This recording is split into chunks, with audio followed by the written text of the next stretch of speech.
آپ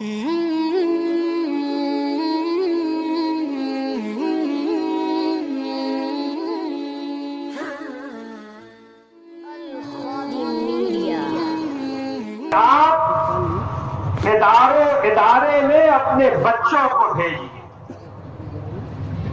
دین کا علم حاصل کرنے کے لیے بھیجیے، حافظ قرآن بننے کے لیے بھیجیے۔ اور کیوں بھیجیے؟ اس معاملے میں ذہن صاف ستھرا رکھیے۔ بالکل بہت سے لوگ آج کل عام طریقے پر ہر شہر میں کچھ لوگ ایسے مل جاتے ہیں جو حافظ قرآن کی اہمیت اور عظمت نہیں سمجھتے،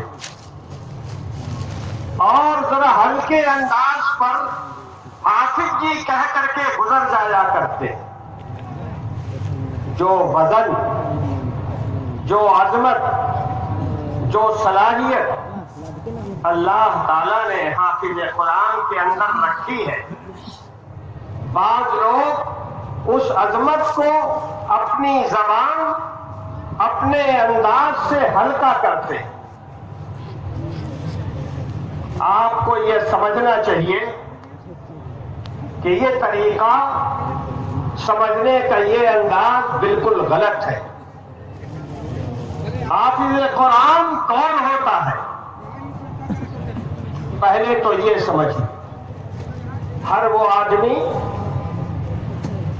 جس کا ذہن اچھا ہے، جس کا حافظہ اچھا ہے، جس کی آواز اچھی ہے، جو محنتی ہے، ضروری نہیں ہے کہ وہ حافظ قرآن ہو جائے۔ حافظ قرآن وہی ہوتا ہے جسے اللہ تعالیٰ ایک خاص کام کے لیے چنتے ہیں۔ حافظ قرآن اللہ کا چنا ہوا بندہ ہوا کرتا ہے۔ ایسے لوگ اس دنیا میں آسانی کے ساتھ مل جائیں گے جن کا حافظہ بہت شاندار ہے، جو ایک دفعہ ایک بات کو پڑھتے ہیں اور برس ہا برس اسے یاد رکھتے ہیں، ایک بات سنتے ہیں زمانے تک وہ بات انہیں یاد رہتی ہے، لیکن وہ حافظ نہیں ہوتے۔ اور ہر اچھے حافظے والے کے لیے حافظ ہو جانا یہ ممکن بھی نہیں۔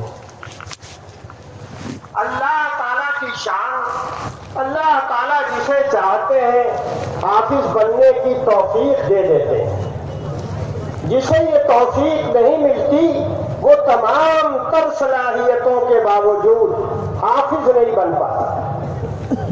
اور میں ایک مثال دوں، بڑی واضح مثال۔ ہمارے اس بھارت میں دارالعلوم دیوبند کا نام ہر شخص نے سنا، اور دارالعلوم دیوبند کے وہاں کے پڑھے اور وہاں کے تیار ہوئے لوگوں نے، اور پچھلی 2-3 صدی کے اندر جتنا اچھا حافظہ رکھنے والے لوگ بھارت کی سرزمین پر عالم دین تیار ہوئے ہیں، ان میں سب سے اچھے حافظہ والے حضرت علامہ انور شاہ کشمیری رحمت اللہ علیہ، دارالعلوم دیوبند کے شیخ الحدیث، دارالعلوم دیوبند کے صدر مدرس، اور علامہ رشید رضا مصری جو خود بہت بڑے عالم تھے۔ جب ان کی گفتگو ہوئی حضرت علامہ انور شاہ کشمیری رحمت اللہ علیہ سے، تو علامہ رشید رضا نے کہا کہ یہ شخصیت چلتا پھرتا کتب خانہ ہے، چلتی پھرتی لائبریری ہے، جس کتاب کا نام لیجیے اس کی حدیثیں بیان کر دیں گے، جس کتاب کا نام لے لیجیے اس کی تفصیلات بیان کر دیں گے۔ علامہ انور شاہ کشمیری کا اتنا اچھا حافظہ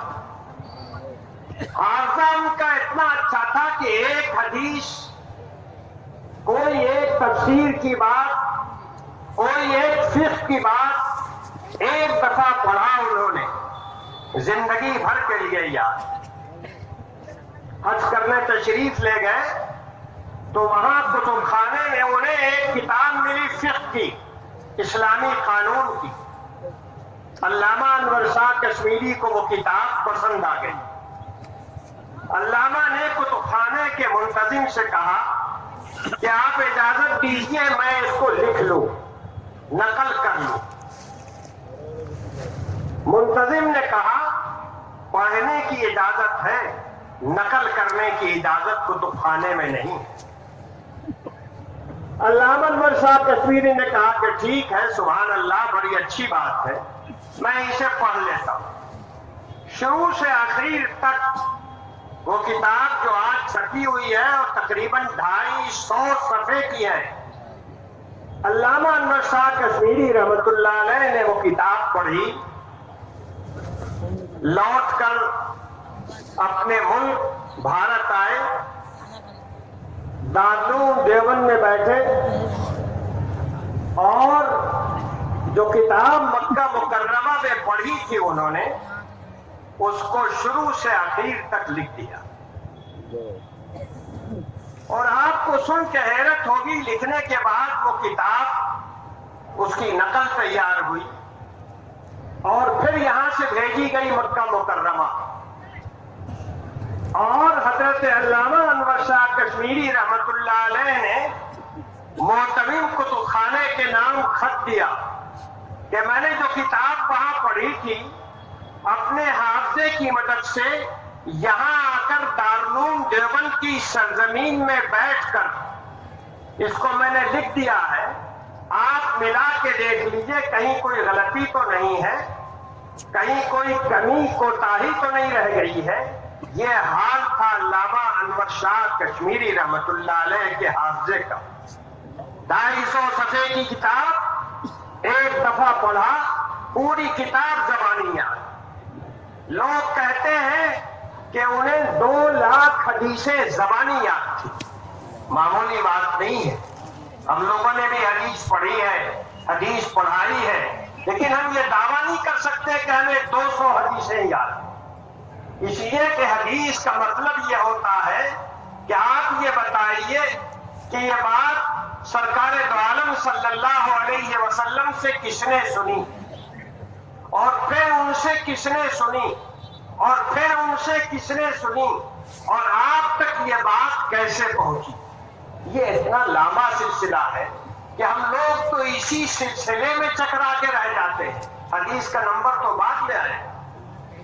لیکن حضرت علامہ انور شاہ کشمیری رحمت اللہ علیہ کے بارے میں یہ بات کہی جاتی ہے کہ انہیں 2 لاکھ حدیثیں سند اور متن کے ساتھ یاد تھی۔ یہ کمال تھا ان کے حافظے کا۔ لیکن میرے بھائی، اس کے بعد یہ بھی سچائی ہے کہ آخری عمر میں حضرت علامہ فرمایا کرتے تھے، افسوس میں حافظ قرآن نہیں ہو سکا، افسوس میں حافظ قرآن نہیں ہو سکا۔ اتنا شاندار حافظہ، ایسی مجھی ہوئی صلاحیت، حدیث کا اتنا بڑا ماہر، حدیث کا اتنا بڑا حافظ، لیکن حافظ قرآن نہیں۔ کیوں؟